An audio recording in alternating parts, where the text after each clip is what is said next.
You're not trapped. You just tell yourself you are because it's easier than admitting the truth. The truth is that most people who feel stuck in their life got there the same way. Not because something bad happened to them. Not because the world dealt them an unfair hand. Not because they ran out of options. They got there because at some point they chose comfort over everything else. And they kept choosing it every single day until the comfortable thing became the only thing. And now they call it being trapped. That's not a trap. That's a cage you built yourself, one comfortable decision at a time. And I know that's hard to hear, but if you've been feeling like your life is going nowhere, like you're stuck in the same loop, like something needs to change but nothing ever does, then this is the video you need to watch. Because the problem isn't your circumstances. The problem is what you keep choosing when you think nobody's watching. Now look, some people genuinely have it harder than others. Some people are dealing with real constraints, real financial pressure, real family situations, real circumstances that limit their options in ways that aren't their fault. That part is true, and I'm not dismissing it. But that's not who this video is about. This video is about the people who have options and aren't using them. The people who have time they're not investing. The people who have energy they're spending on things that don't matter. The people who complain about where they are while doing absolutely nothing to go somewhere else. Because here's what I keep seeing. People who say they want to change, but choose the comfortable thing every single time there's a decision to be made. They say they want to get fit, but they don't go to the gym because they're tired.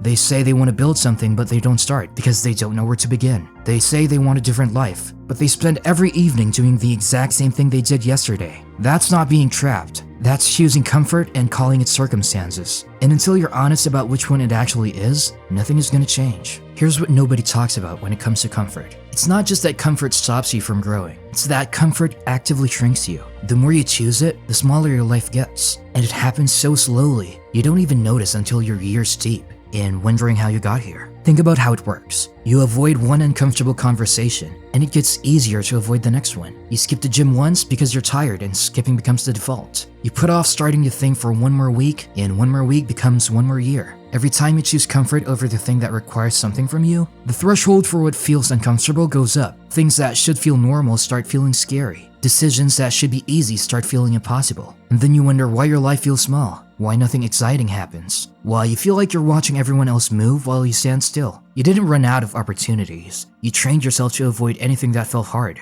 and now hard feels impossible, and you call that being trapped. That's a trap, not your circumstances, your comfort habit. I've seen it so many times. Someone has a vision for their life. They know what they want. They can describe it in detail. And for a while, they're genuinely motivated. They start making moves. They're fired up. They tell people about it. They feel like things are finally going to be different this time. And then the first real obstacle shows up. Not a catastrophe, just something hard. Something that requires more from them than they expected. Something that doesn't come with an immediate reward. And they slow down. And they start to rationalize. Maybe the timing isn't right. Maybe they need to do more research first. Maybe they should wait until they're in a better position to really commit. And then they stop. Not dramatically. Not with a decision. They just quietly go back to what's comfortable. Back to their routine. Back to the familiar. Back to the version of life that doesn't require anything difficult from them. And 6 months later, they're in the exact same place, with a new version of the same excuse. And the gap between where they are and where they want to be is wider than it was before. Not because more went wrong, because more time passed while they were being comfortable. That's how people spend years without moving. Not through failure, through the slow accumulation of comfortable choices that add up to a life that never went anywhere. Here's what makes this so hard to see in yourself. Comfort doesn't always look like laziness. It has disguises, and some of them look almost productive. Doing more research instead of starting is comfort. It feels like preparation. It's actually avoidance. At some point, you know enough to begin. Everything after that is just a reason not to.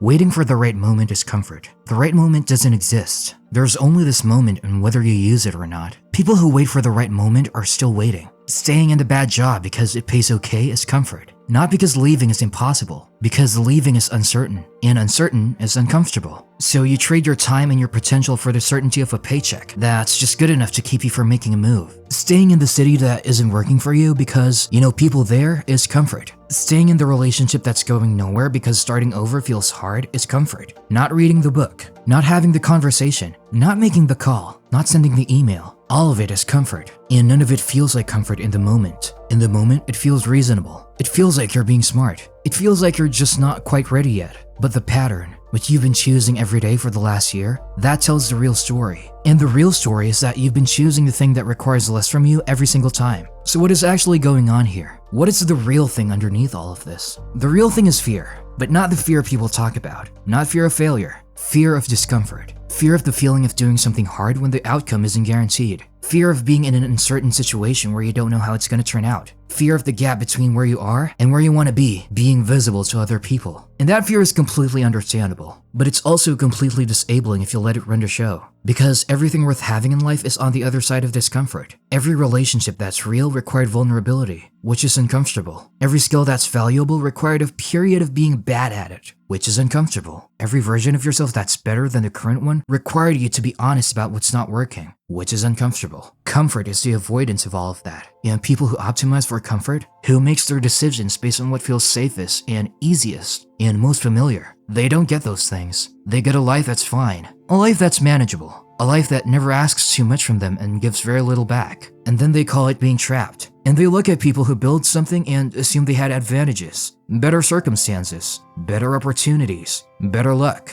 When most of the time, the only difference is that those people were willing to be uncomfortable for long enough that something actually changed. And before someone says, "This is easy to say when you don't know my situation," I hear you. I'm not saying every situation is the same. I'm not saying there are no real obstacles. But I am saying this. Most people who feel stuck have more room to move than they admit. Most people who say they have no options have options they're not using, because using them would be uncomfortable. Most people who are waiting for their circumstances to change are waiting for the world to do the thing that only they can do for themselves. The circumstances are what they are. You don't control that, but you control what you do inside those circumstances every single day. And if what you're doing every day is choosing comfort, choosing ease, choosing the path of least resistance, then the circumstances don't matter. You'd find a way to stay still in any situation. Take the risk, make the move, start the thing, have the conversation, leave the thing that isn't working. Do the uncomfortable thing today, instead of waiting for a better time that is never gonna come. Because waiting is just comfort with a timeline attached to it. So what do you actually do? Not in a motivational poster sense. Practically, what changes the pattern? The first thing is getting honest about what you're actually choosing. Not what you tell yourself you're doing, what you're actually doing. Look at the last 30 days of your life. Not your intentions, your actions. What did you spend your time on? What did you avoid? What decisions did you make when there was an easier option and a harder option? Because the pattern is in the data, and most people don't look at the data because the data is uncomfortable. The second thing is making the uncomfortable thing the default instead of the exception. Most people treat discomfort as something to get through before they can get back to comfort. Flip it. Make comfort the exception. Make doing the hard thing the baseline. Not forever. Not in every area of your life at once. Just in the one area that matters most right now. One area where you've been consistently choosing the easy thing over the right thing. The third thing is shrinking the gap between deciding and doing. Most people lose their nerve in the space between thinking about something and actually doing it. The longer that gap, the more room there is for comfort to win. So make it smaller. Don't think about going to the gym. Put your shoes on. Don't think about starting the thing. Open the document. Don't think about having the conversation. Send the first message. The hardest part is always the gap between deciding and starting. Close it. Here's where this ends up. Two versions of the same person 5 years from now. The first version kept choosing comfort every day. Nothing dramatic. Just a small consistent choice to take the easier path. And 5 years later, they're in a slightly worse version of the same situation. A little more settled into the routine. A little further from the thing they said they wanted. A lot better at explaining why things didn't work out. And completely unable to see that they chose this every single day. The second version started making a different choice. Not all at once, not through some dramatic transformation. Just started choosing the uncomfortable thing more often than a comfortable thing.